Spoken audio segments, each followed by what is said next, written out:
نحمده ونصلي على رسوله الكريم اما بعد فاعوذ بالله من الشيطان الرجيم بسم الله الرحمن الرحيم وعن سعد بن وقاص رضي الله تعالى عنه قال رد رسول الله صلى الله عليه وسلم على عثمان بن مزعون التبتل ولو أذن له لأختصينا صدق الله العلي العظيم۔ حضرت سعد بن وقاص رضی اللہ تعالیٰ عنہ سے روایت مروی ہے کہ جناب محمد عربی صلی اللہ علیہ وسلم نے حضرت عثمان ابن مزعون کو تبتل کرنے سے روک دیا تھا۔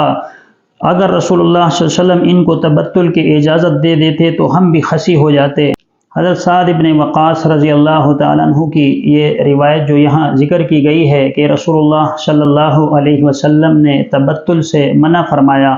اور بعد میں یہ جملہ ارشاد فرمایا کہ اگر رسول اللہ صلی اللہ علیہ وسلم عثمان ابن مزعون رضی اللہ تعالیٰ عنہ کو تبتل کی اجازت عطا فرما دیتے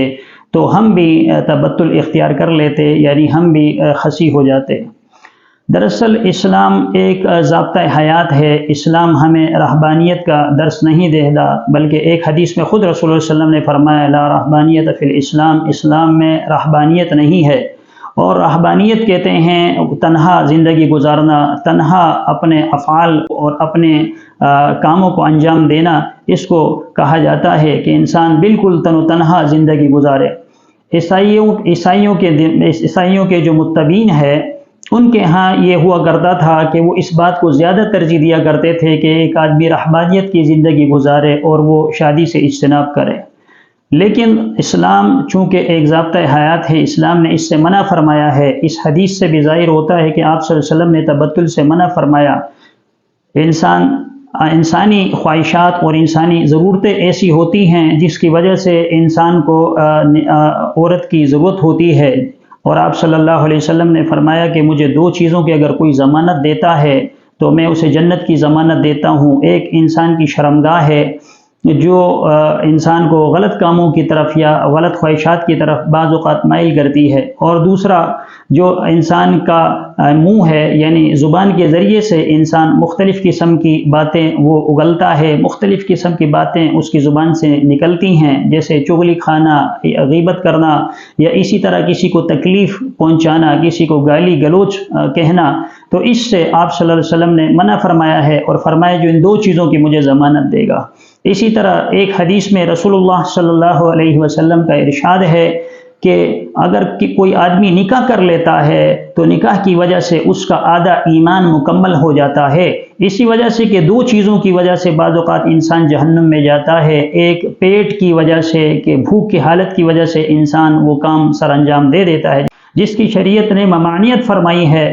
اسی طرح ایک شرمگاہ کی وجہ سے انسان غیر اخلاقی اور غیر شرعی افعال بعض اوقات انجام دے دیتا ہے جو آخرت کے اندر جہنم کا سبب بن جاتی ہے۔ اسی لیے رسول اللہ صلی اللہ علیہ وسلم نے نکاح کا حکم فرمایا، اور فرمایا النکاح من سنتی فمن رغب عن سنتی فلیس منی، کہ نکاح میری سنت ہے اور جو میری سنت سے اعراض کرے گا وہ میری امت میں سے نہیں ہے۔ یعنی اگر ایک آدمی کامل اور اکمل ایمان والا بننا چاہتا ہے تو اسے ازدواجی زندگی اختیار کرنی ہوگی، اسے رسول اللہ صلی اللہ علیہ وسلم کی اس سنت یعنی نکاح کے طریقے کو اپنانا ہوگا۔ حضرت امام شافعی رحمۃ اللہ علیہ کے ہاں بھی یہ ہے کہ ایک آدمی اگر خلوت اس لیے اختیار کرے اور اپنے آپ کو فارغ اس لیے رکھے کہ وہ اس میں اللہ کی عبادت کی بجا آوری کرے گا، تو اس صورت کے اندر حضرت امام شافعی رحمۃ اللہ علیہ فرماتے ہیں کہ نکاح سے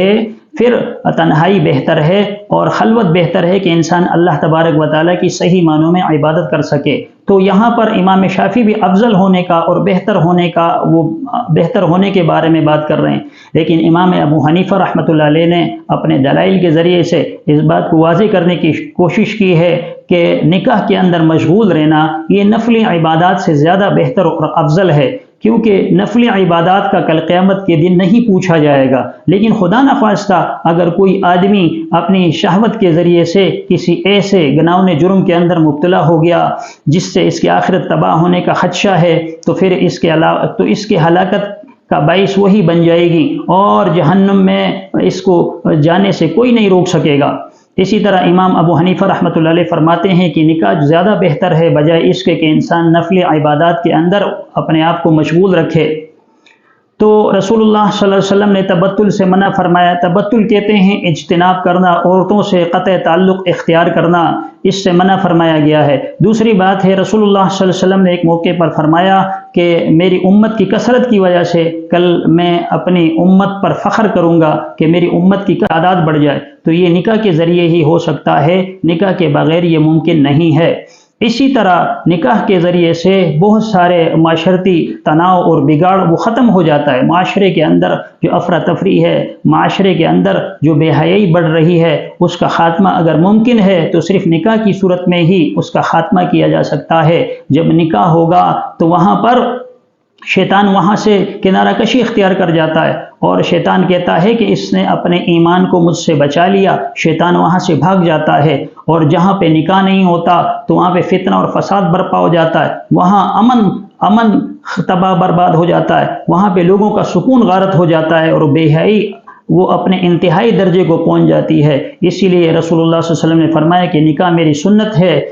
نکاح میری سنت ہے، نکاح میری سنت ہے، اور جو اس سے اعراض کرے گا وہ میری امت میں سے نہیں۔ لہٰذا نکاح ایک ایسا شرعی عمل ہے جس کی وجہ سے انسان گناہوں سے بچ جاتا ہے۔ نکاح ایک ایسا شرعی عمل ہے جس کی وجہ سے انسان اللہ کے مقربین میں شامل ہو جاتا ہے۔ پھر رسول اللہ صلی اللہ علیہ وسلم کی سنت، جو رسول اللہ صلی اللہ علیہ وسلم کی سنت کو زندہ کرے گا ثواب کی نیت سے، تو اللہ تبارک و تعالیٰ اس کی تمام حاجات اور ساری ضرورتوں کو پورا کرے گا، اللہ تعالیٰ اس کی ساری ضرورتوں کو پورا فرمائیں گے۔ اسی لیے رسول اللہ صلی اللہ علیہ وسلم نوجوانوں کو اکثر نکاح کی ترغیب دیا کرتے تھے، فرمایا کرتے تھے، اے نوجوانوں تم نکاح کر لیا کرو اور اپنی نظروں کی حفاظت کر لیا کرو اور اپنی شرمگاہ کو محفوظ رکھو۔ لہٰذا نکاح کے ذریعے ہی نظروں کی حفاظت کی جا سکتی ہے، نکاح کے ذریعے ہی انسان اپنی شرمگاہ کو محفوظ رکھ سکتا ہے۔ اللہ تبارک و تعالی ہمیں رسول اللہ صلی اللہ علیہ وسلم کی اس سنت مبارکہ پر عمل پیرا ہونے والا بنائیں۔ وآخر دعوانا ان الحمد للہ رب العالمین۔